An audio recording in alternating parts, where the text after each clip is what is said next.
It looked like the beginning of a new era in Chicago. Angel Reese was supposed to be the centerpiece, the cornerstone, the player you could rebuild a franchise around. But in less than 2 years, that dream has unraveled into something else entirely. A circus of drama, contradictions, and disappointment. And now, with the season slipping into chaos, Reese herself is the one sounding the alarm. "Stop bringing me bums to play with," she told the Chicago Tribune, flat out demanding the Sky overhaul their roster and bring her the best of the best. On the surface, those words sounded bold, like the kind of statement you expect from a star hungry for championships. But the reality underneath told a very different story. Reese wasn't dominating the league. She wasn't putting up MVP numbers. She wasn't even elevating her team. Instead, she was leading the WNBA in turnovers despite missing weeks of action, racking up technical fouls at an alarming rate, and even earning herself a suspension that kept her out of a crucial matchup against Caitlin Clark in the Indiana Fever. Imagine asking your team to tear down the roster around you when you've been one of the biggest liabilities on the floor.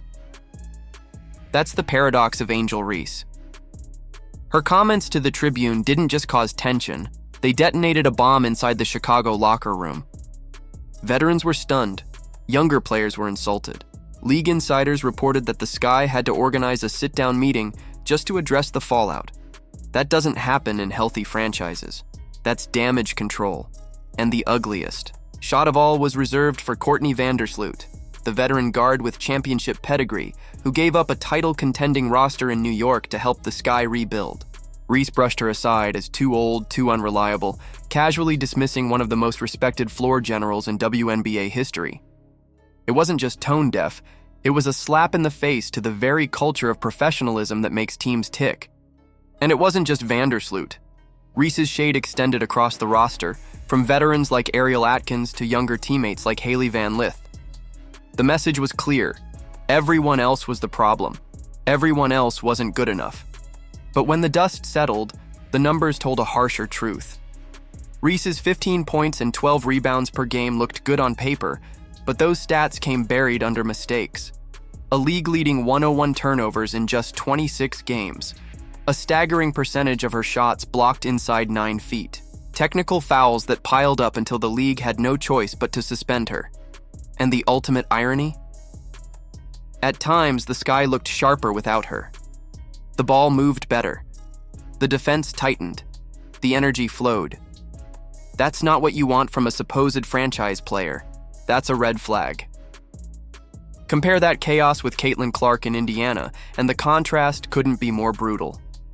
Clark has faced pressure unlike anything the league has seen, sold-out arenas, record-breaking TV audiences, a microscope on every move. And through it all, she's carried herself with patience and professionalism. Even when sidelined with injuries, she traveled with the Fever, sat courtside in street clothes, and cheered her teammates on. She didn't disappear. She didn't stir controversy. She showed commitment. And when she did speak, it wasn't to tear others down. It was to build bridges. Clark even went out of her way to publicly praise Reese after a strong performance, proving she was more interested in respect than rivalry. That leadership has transformed Indiana. Aaliyah Boston is blossoming into a dominant star beside her. Kelsey Mitchell has thrived. Role players like Lexi Hull and Sophie Cunningham look better because Clark's passing opens the floor. She's led the league in assists, kept her scoring up, and made the entire unit function like a real team. That's what great players do. They raise the ceiling for everyone around them. Reese, on the other hand, has been dragging her team down, turning what should have been a promising rebuild into a spiral of locker room drama and disappointment. And here's the irony the Chicago front office can't ignore. They already tried to build around Reese. They sacrificed Sonia Citron, a rookie who's already become an all-star in New York, to bring in Atkins and give Reese more help. They gave her the kind of talent she claimed she needed. But instead of gratitude, she doubled down saying it wasn't enough, that the roster still wasn't championship caliber. You can't demand better pieces when you failed to prove you're the piece worth building around. Now, the Sky are stuck in the ugliest place a franchise can be. Too invested to cut ties easily, too dysfunctional to move forward with confidence. Reese wanted to be the player who reshaped Chicago's future. Instead, she may be the player they realize is holding them back.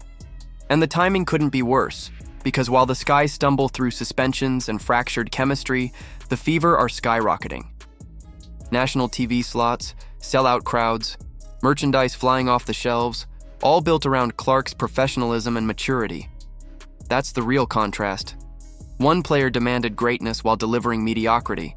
The other carried herself like a star before she ever truly became one. One franchise is stuck in chaos. The other is building something special. And that leaves the big question hanging in the air. Was Angel Reese ever the right bet for Chicago? Or has the WNBA's so-called baby giraffe been exposed as the biggest hoax in league history? What do you think? Is Angel Reese dragging Chicago down, or is the criticism unfair? And is Caitlin Clark already proving she's the true baby goat of the league? Let me know your thoughts in the comments below. Don't forget to like, subscribe, and turn on notifications so you never miss what's coming next.